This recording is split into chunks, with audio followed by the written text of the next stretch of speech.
Saya pernah orang yang masuk Islam ke saya langsung marahin ketika. Kamu pikir mudah menjadi Islam itu? Ya. Karena ketika itu saya lihat dia sangat sangat kagum sama saya. Nah, akhirnya kan berkembang ini tuh murid-murid, terus yang sahabat-sahabat saya yang bangsa Ustaz pada datang kantor saya dulu, saya kan kantor saya kerabat saya. Akhirnya dia bilang pada datang kumpul, Pak Beni, kita tidak tahu umur orang. Barangkali dia sekarang dapat hidayah, jangan dihalang-halangi. Saya bilang, saya tahu dari kamu kalau soal ini. Kalau pertanyaan tentang selamat, boleh saya bertanya makna dan filosofinya gitu. Banyak orang selamat, tapi yang sedikit itu orang yang menyelamatkan, itu gimana tuh maksudnya? Baik sahabat semua, sebelum melanjutkan menonton video ini, silakan di subscribe channel saya ini dan diklik ikon loncengnya. Terima kasih. Banyak orang yang selamat, tapi sedikit yang menyelamatkan, itu gimana? Ya, sebenarnya di kita berempat ini tidak ada yang disebut siapa yang mesti menjawab atau siapa yang mesti bertanya. Kita akan sharing, oke? Udah jelas patokannya. Jadi tidak ada yang lebih dari kita, tidak ada yang kurang. Paham ya? Nah, cuma yang jelas saya mau jawab. Makanya di setiap suatu tempat akan selalu datang si pemberitahu. Ada perbedaan Nabi dengan Rasul. Nabi untuk dirinya sendiri. Ya. Rasul untuk orang lain. Nah, soal selamat dengan sedikit yang tadi itu gitu. Sama maknanya. Yang selamat banyak, yang menyelamatkan sama sedikit. Kenapa sedikit? Ya memang begitu. Sama juga. Nabi banyak, tapi yang Rasul cuma berapa? Ya. Nabi hanya untuk dirinya sendiri. Yang Rasul untuk masyarakat. Makanya ada umatnya Rasul apa. Itu hanya hal yang logik. Jadi semua ada keterhubungan dengan sunnah hidup ini, semua terhubung. Jawaban ada dari sunnah hidup itu. Itu hal natural sunnahnya itu. Ada air yang udah takdirnya suci seperti air kelapa, tapi tidak bisa menyucikan. Tidak bisa untuk berwudu. Tapi kalau air jam-jam udah suci, bisa menyucikan. Air ini juga bisa mensucikan. Jadi tidak perlu jam-jam kan, jadi sama. Ya, air. Kalau sudah jadi sirup dia enggak lagi. Betul, Pak Abu. Jadi semuanya. Cuma perbedaan suci dan menyucikan itu cuma kasta orang beriman aja gitu. Esensial. Lebih tepatnya esensial. Karena kita nggak ada berkasta. Esensi. Jadi esensi kan. Ya, hikmahnya saya itu semua yang keburukan yang di masa lalu itu kan belum pada awalnya itu saya tidak tahu itu keburukan gitu. Setelah mencas, oh ternyata ada juga orangnya, perwakilan yang menjawab gitu loh Pak. Itu maknanya kan. Jadi ketika kita banyak tahu, akhirnya kita tahu, oh ternyata kemarin tuh saya salah. Nah itu sebabnya kita mengumpulkan secara, oh ternyata saya salah, di sini ada pembenarannya. Jadi dikumpulkan seperti akhirnya kita saring. batu koral satu nggak begitu laku, tapi kalau dikumpulin jadi satu truk jadi laku gitu. Ya jadi laku. Boleh. Kalau Tapi dikumpulin berjamaah gitu. Jadi laku dijual karena satu truk. Tapi kalau satu biji batu koralnya mungkin tidak terlalu ya mungkin buat pajangan aja ya. Udah buat pajangan aja, kalau perlu jadi cincin aki. Karena kalau Rasulullah itu basal laka basal bahwa kakuti wainal hajar. Jadi batu di atas batu permata di atas permata. Jadi biarpun satu itu bisa jadi rujukan semua. Ya. Dan kita di bawah-bawahnya inilah yang akhirnya terbelok-belok karena memang penangkapan berbeda. Ketika guru kita menyampaikan kepada kita benar, tapi kita menangkapnya beda. Akhirnya kita menurunkan lagi ke murid kita, ya begitu. Sama juga penyampaian ini, kan kita banyak tahu. Kita nyampe kabar, Pak Rahmat, Pak Asep tuh dia maling tadi. Akhirnya Pak Rahmat nyampaikan juga ke Pak Abu. Oh Pak Abu, iya Asep tuh maling itu. Itu nggak beda artinya. Jadi itu sebabnya akhirnya mau tak mau kita di akhir zaman ini kita memang mengumpulkan. Baru kita akhirnya nanti mendapat saringan. Kan itu apa katanya beragama harus menyeluruh ya. Iya. kan. Jadi ada orang yang paham agama ibarat melihat seekor gajah yang cuma paham buntutnya. Dia benar tuh. Dia benar. Gajah tuh buntutnya begini. Dia benar, dia tidak Benar itu. salah. Yang satu lagi cerita kepalanya. Wah, Gajah itu begini. itulah yang disebut tadi ya. Gitu. Akhirnya Bukan gitu. kita kumpulkan dia ke semuanya kan. Satu perutnya.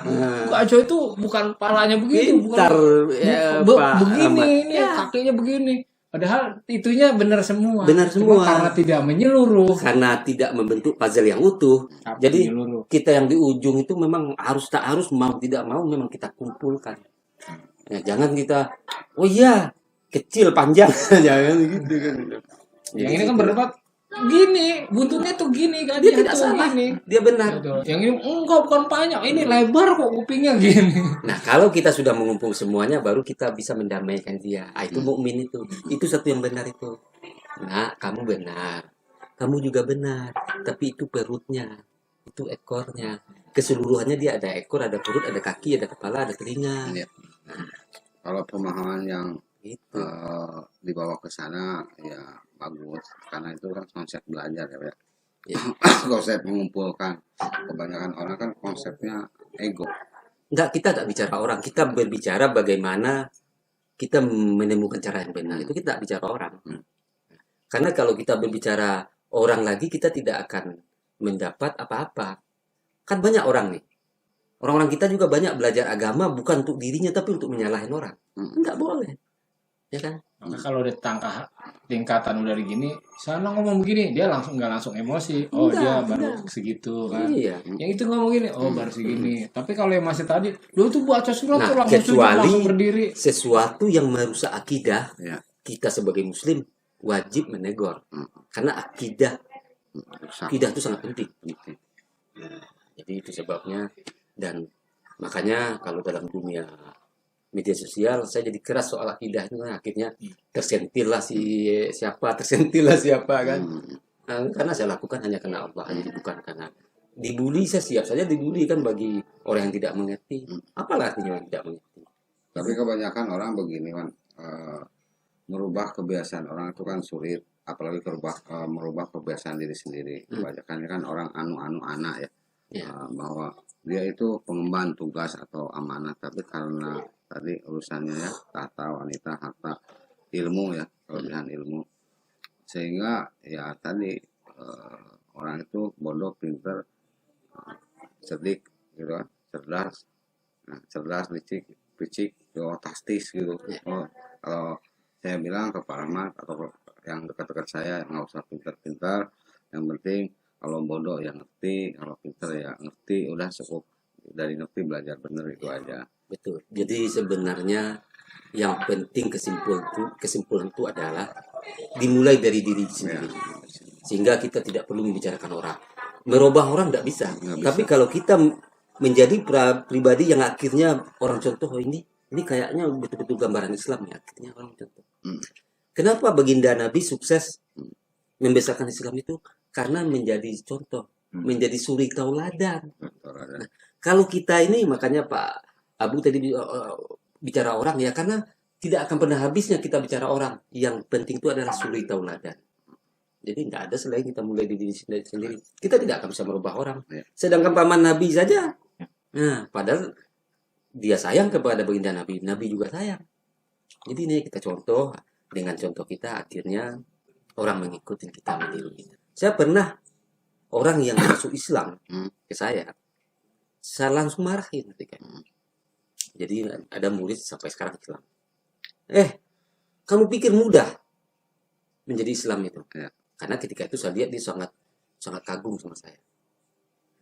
Nah, akhirnya kan berkembang ini tuh murid-murid, terus yang sahabat-sahabat saya yang bangsa Ustaz pada datang kantor saya, dulu saya kan kantor saya kerabat saya. Akhirnya dia bilang pada datang kumpul, Pak Beni, kita tidak tahu umur orang. Barangkali dia sekarang dapat hidayah, jangan dihalang-halangi. Saya bilang, saya tahu dari kamu kalau soal ini. Nah, jadi begini, saya ingin orang itu masuk Islam itu karena pengetahuannya, bukan karena profil saya. Bukan karena kagum dengan keadaan saya. Jadi penelaahannya, akhirnya kamu saya kasih waktu 3 bulan. Ya, tidak sekarang kamu belum terserah kamu ke tempat lain untuk berislam. Akhirnya berlalu 3 bulan ya akhirnya saya sunnatin. Jadi memang ada hadis kalau kita memasuk Islam di tangan kita, kita dapat jatah apa atau pahala apa. Saya tidak pikirkan itu. Saya berlaku karena Allah. Saya ingin melakukan sesuatu itu yang bernilai. Kalau hanya sekedar agar orang masuk Islam saja, tanggung jawab kita masih ada. Ketika kita bisa menarik orang masuk Islam, kita bertanggung jawab penuh untuk membimbingnya. Hanya karena dia ingin masuk Islamnya, terus kita lepas tangan, tidak bisa membimbingnya. Apa guna? Jadi kita perlu kualitas, bukan jumlah. Dan itu saya lakukan. Itu kan sering lah orang begitu. Cuman Banyak orang yang saya udah Islam ini akan dapat istana nanti surga ini aja. Kalau mukmin itu dia tidak begitu. Sahabat sebangsa, setanah air, kita dianugerahi oleh Tuhan dan sudah menjadi hukum Allah. Kita hidup dalam perbedaan, berbeda suku, berbeda agama, berbeda etnis, berbeda bahasa daerah, berbeda budaya, berbeda adat, berbeda tradisi. Inilah yang namanya Indonesia, Negara Kesatuan Republik Indonesia. Jangan sampai karena perbedaan agama, suku, bahasa daerah, tradisi menyebabkan kita menjadi kelihatan tidak satu, tidak bersatu. Sahabat, musuh nyata negara kita adalah kabar dusta, koruptor. Mari kita jaga NKRI ini, karena pendahulu kita sudah sepakat bahwa kita Bhinneka Tunggal Ika, berbeda-beda tetap bersatu. Mari kita bersatu membangun Republik Indonesia ini yang akan hidup untuk selamanya. Merdeka, bersyukur atas negara yang besar ini, bersyukur atas keberagamannya, dan kita disatukan oleh Pancasila. Sukses buat sahabat semua, dan sukses selalu buat negara kita. Amin.